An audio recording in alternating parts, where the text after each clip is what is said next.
under those conditions, all the ecosystems which have evolved since the end of that ice age would collapse, food production would stop, and according to a study that was published in Nature just a year ago, August of last year, 3/4 of the human race, something between 5 and 6 billion people, would starve to death. Hello, I'm Stanley Heller. Welcome to the Struggle Video News. We'll open with some good news, a statement by well over 1,200 Jewish academics and public figures called The Elephant in the Room. It's directed at the leaders of the U.S. Jewish community and at the same time to Israel's movement against Netanyahu's attempted coup against the Supreme Court in Israel.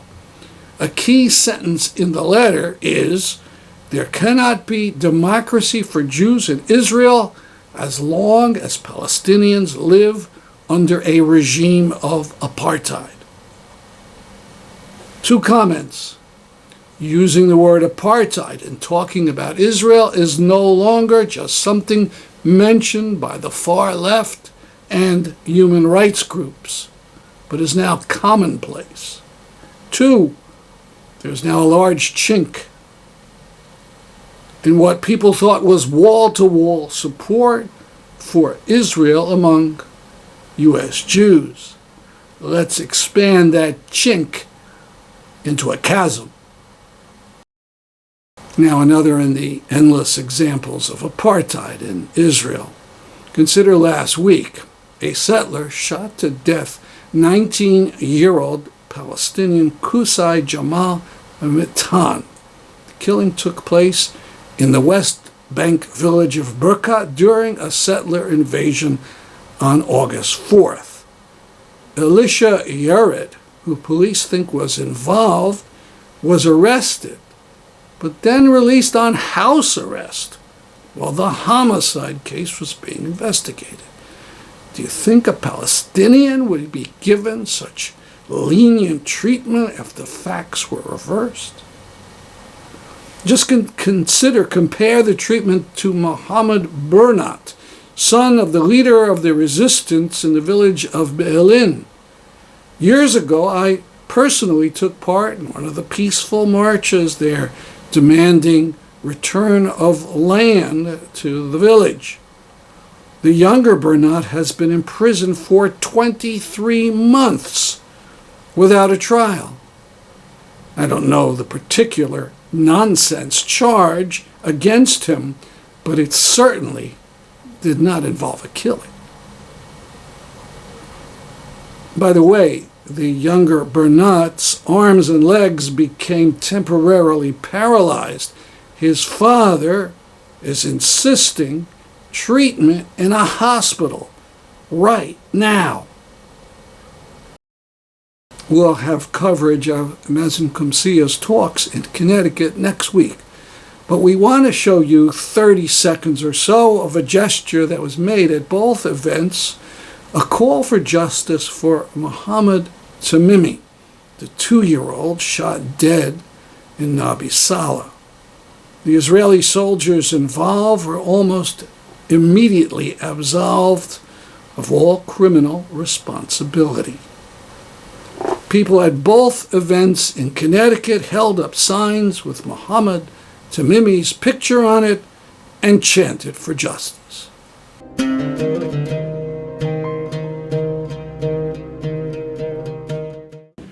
Justice for Muhammad Tamimi. Justice for Muhammad Tamimi.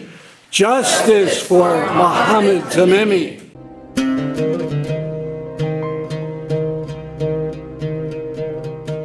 Justice for Muhammad Tamimi.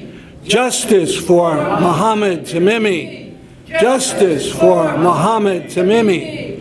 Justice for Muhammad Tamimi. We put a PDF of the sign up on our website. You can download it and print it out and use it at your own events. The address is on the screen. August 21st is 10 years after the mass murder by Assad forces of at least 1,400 people in Ghouta, a suburb of Damascus.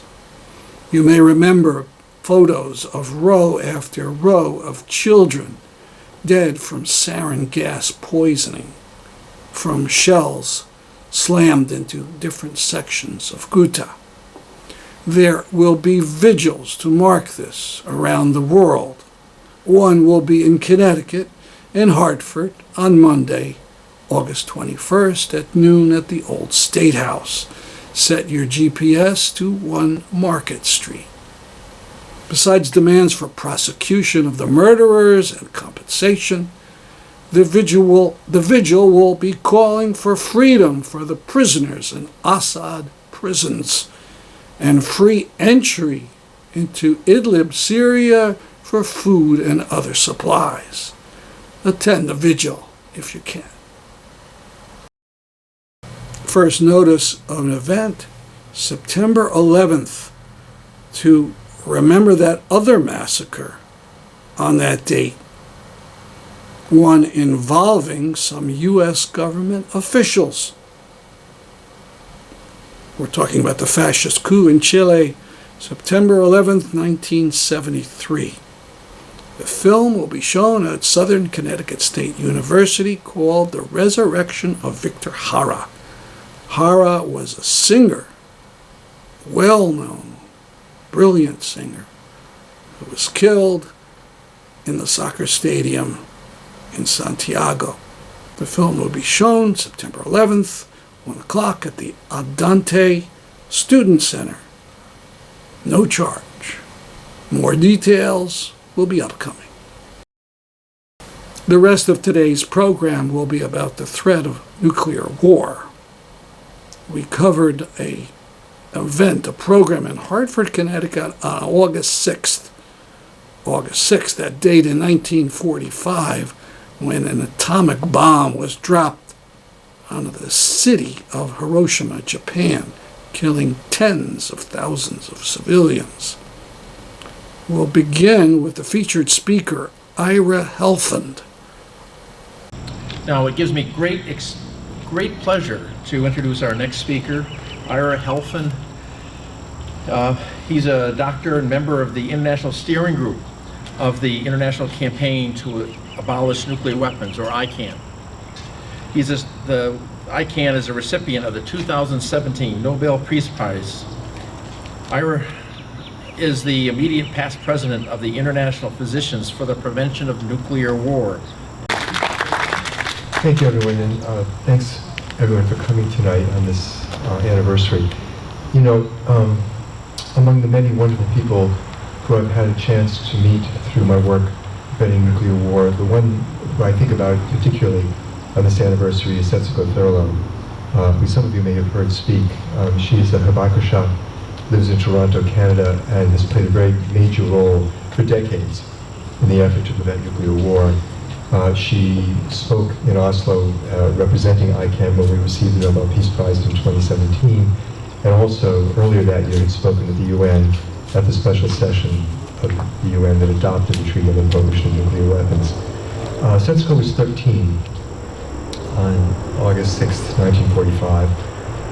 She was with many of her classmates from school.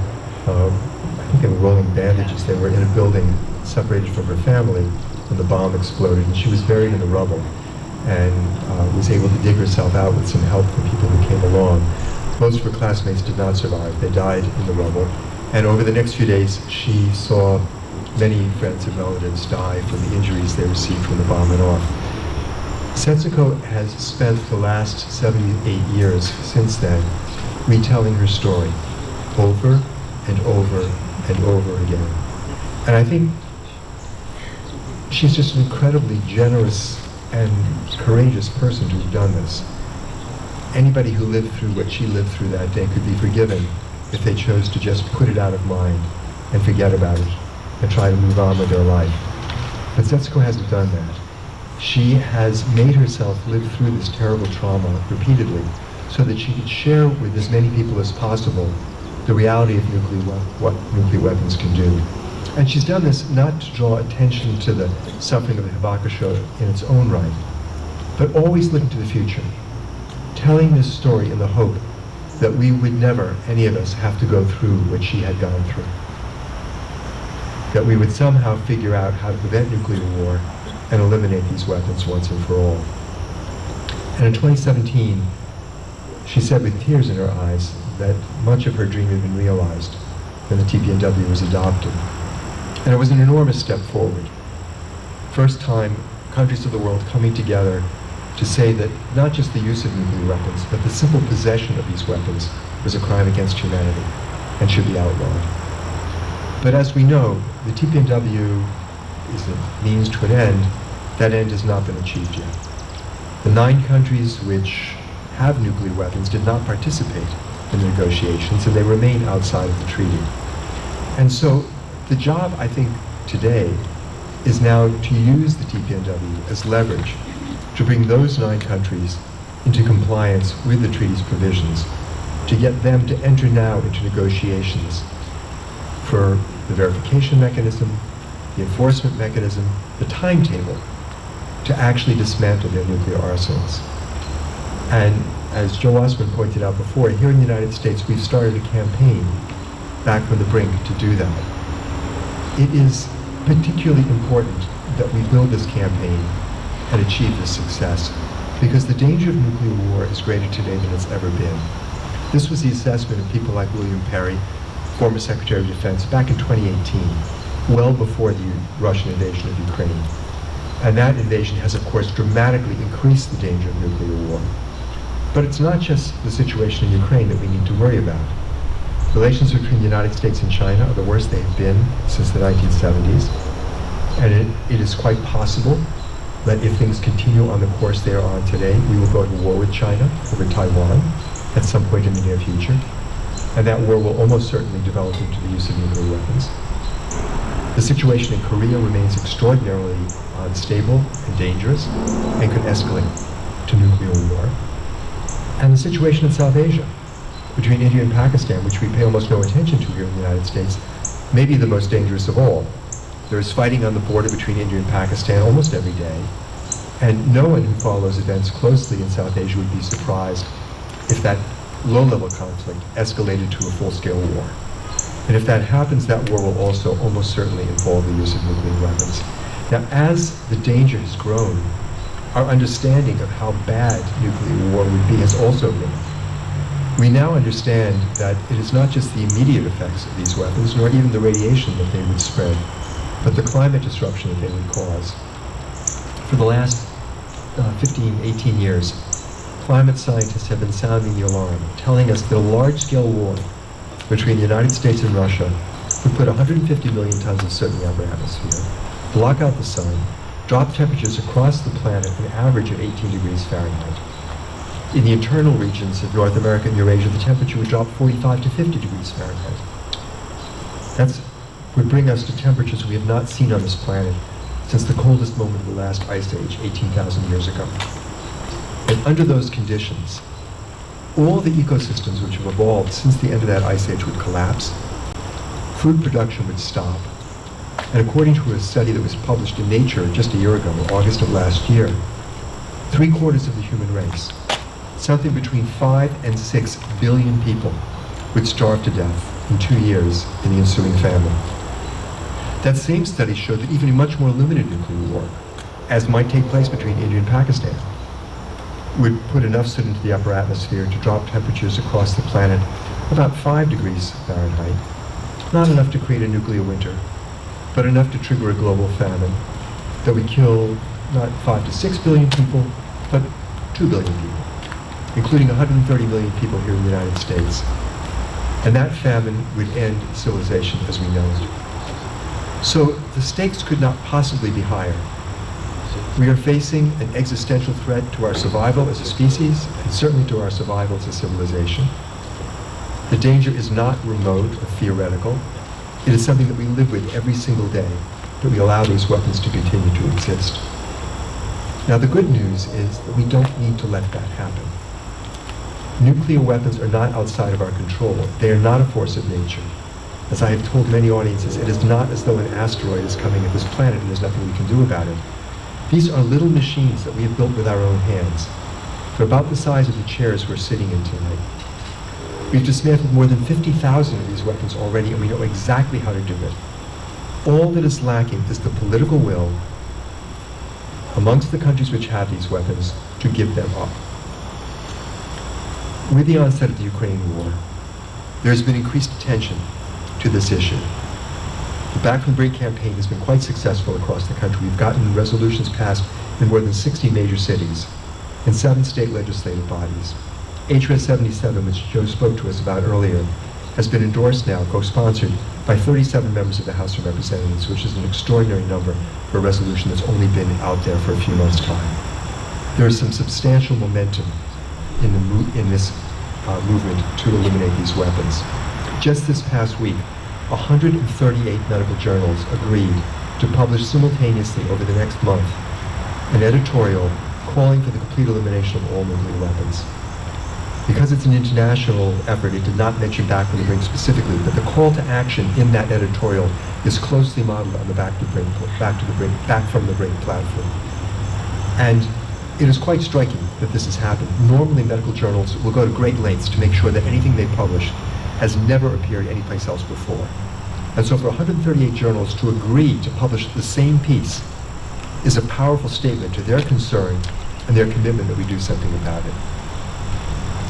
It is, I think, easy to be overwhelmed by the enormity of this threat. At the same time, it is somewhat difficult for us to really believe that the threat exists. And I think that's the final challenge that we face that I want to talk about for a couple of minutes. Many of us, I think probably all of you in this gathering this evening, know much of what I just said. We know what's going to happen if there's a nuclear war. We know that there can be a nuclear war. It's useful perhaps to remind ourselves about this sometimes, but we know this. The problem is that at a very important level, we don't believe it. I talk about nuclear war all the time. I write about it, I lecture about it, I think about it, I have nightmares about it. I still don't believe in my heart that this could happen.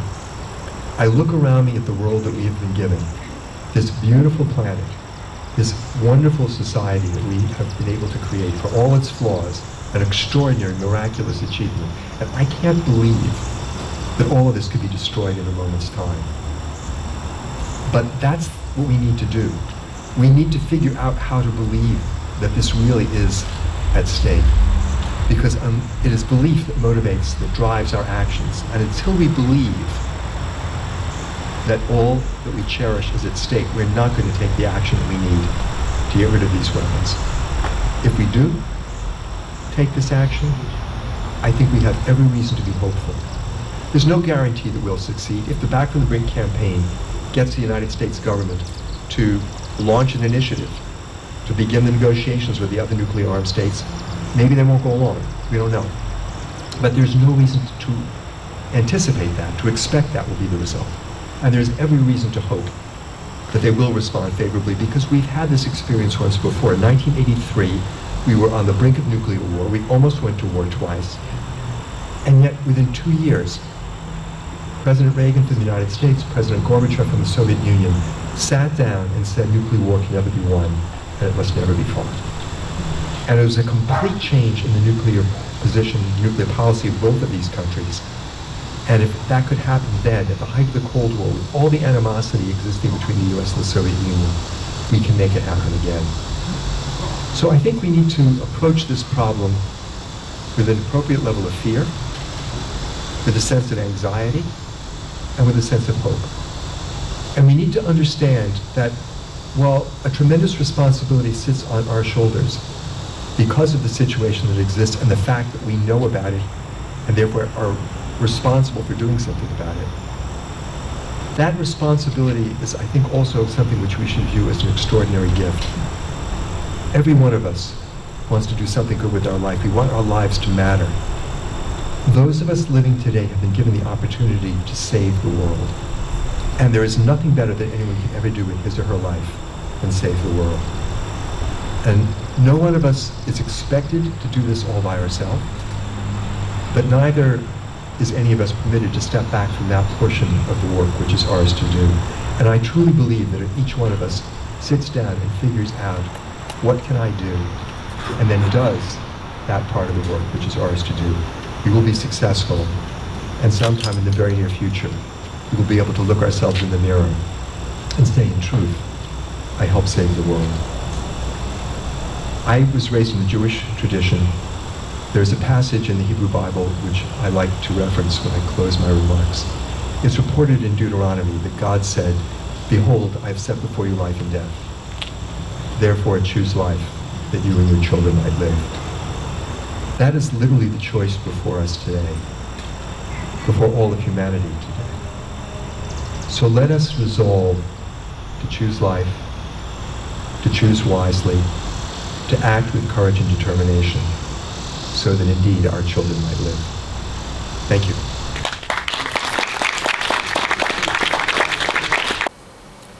Wayne Costi of Hope Out Loud was MC of the event.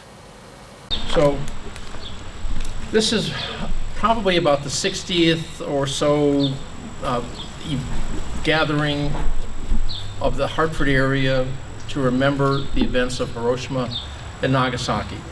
These have been going on for some time.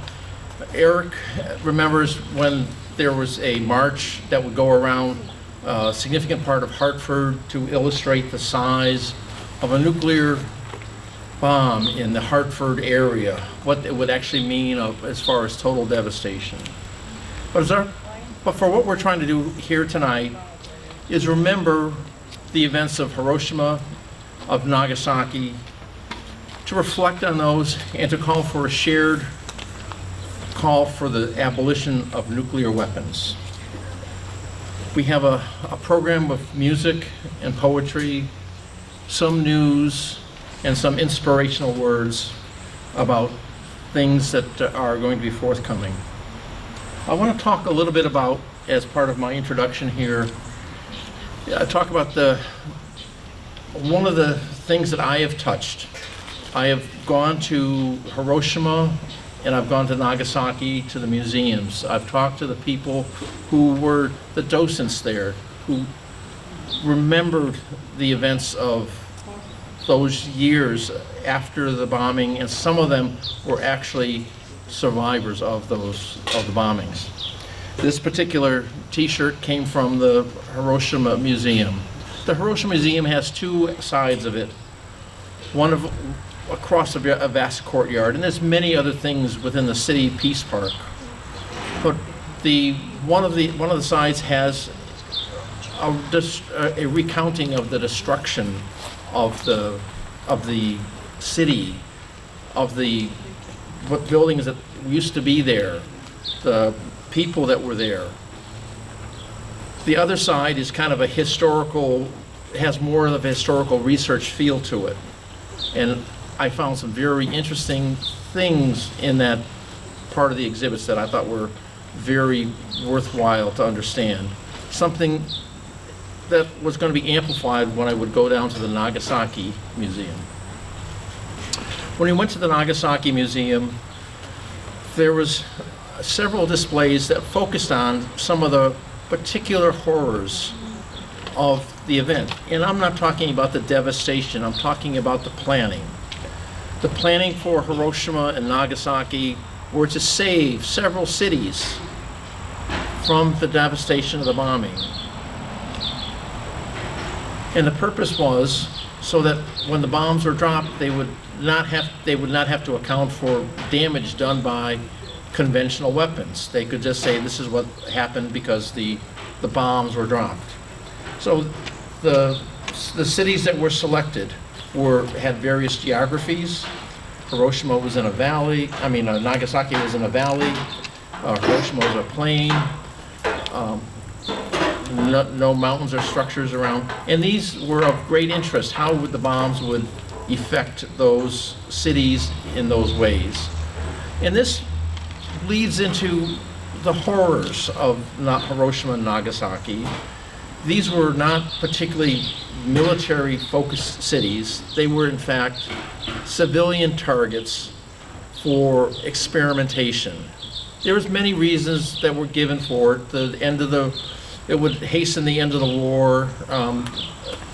But you have to understand that the invasion of Kyushu, which is the leading contender for how we would invade Japan, wasn't even scheduled at its best to be November, several, 3 or 4 months down the road, and yet we were in such a hurry to get these bombs dropped that as soon as Trinity test in New Mexico was completed, was successful, the materials were shipped to San Francisco and on from San Francisco to Pearl Harbor and then on to Tinian where they were assembled.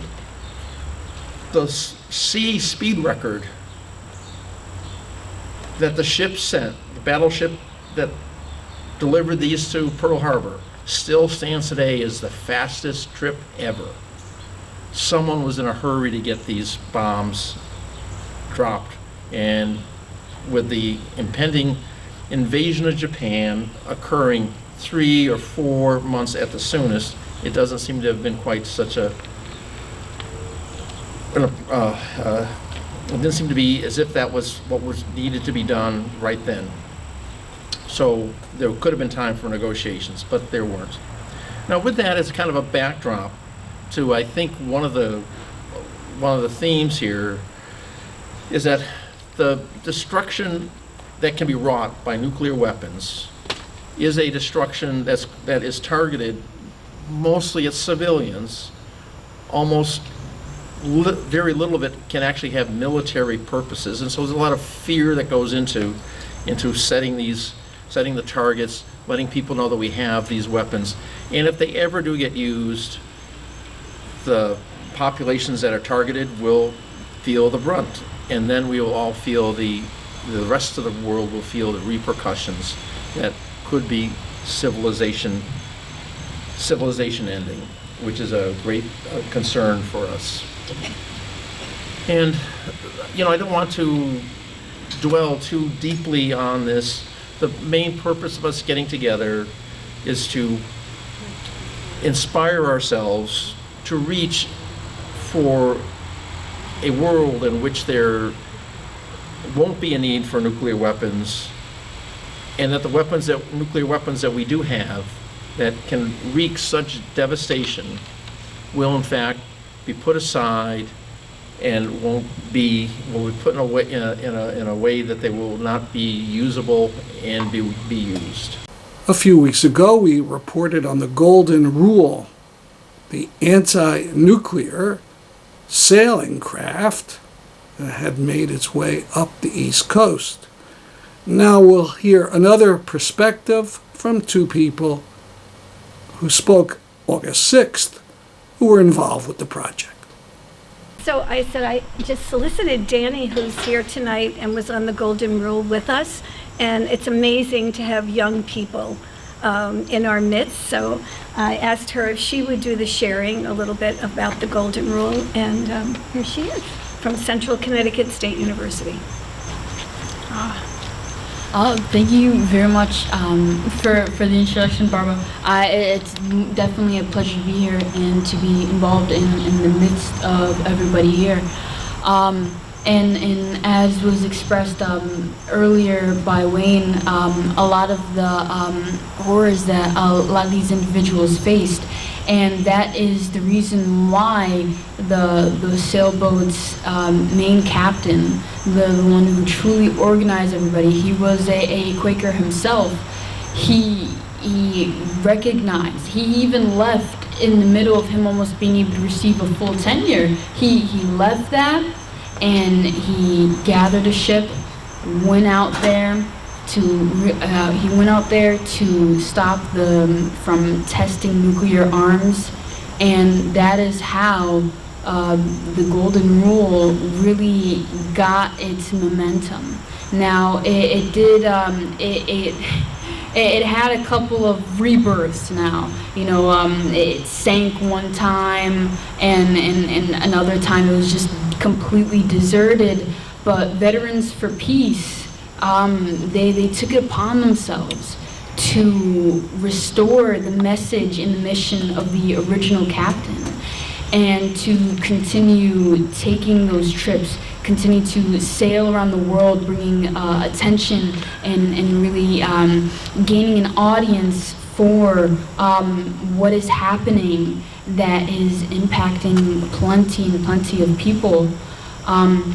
And as was also expressed a little bit earlier, I happened to be one of the other one of the other crew members who sailed from Essex to New London, and I can just tell you that it wasn't only about the journey and the trip and us sailing for this mission, but it was also the conversations that were had on the boat. And it was getting to know these individuals and getting to know the stories behind each pair of eyes and to learn of their history and the history that ultimately combines to create this collective narrative of like us all, like we want life, we're searching for life and we're bringing it about and aiming to you know, just grow it in many different ways in different places. And as was said, it happened all so fast. One moment I was invited to the Veterans for Peace potluck by Bill, and then the next I'm meeting Captain Kiko, who sailed the ship from Essex to New London, and it all happened within a moment's notice. And it's astounding. It's astounding where life and fate will ultimately conjoin, and that is the conclusion of my remarks. Thank you.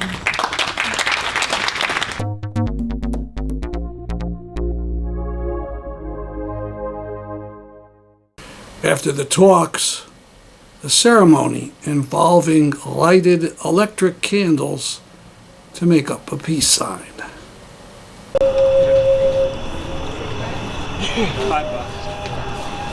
Short.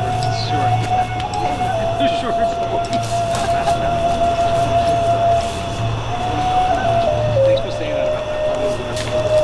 Not really trying to wake people up. Okay.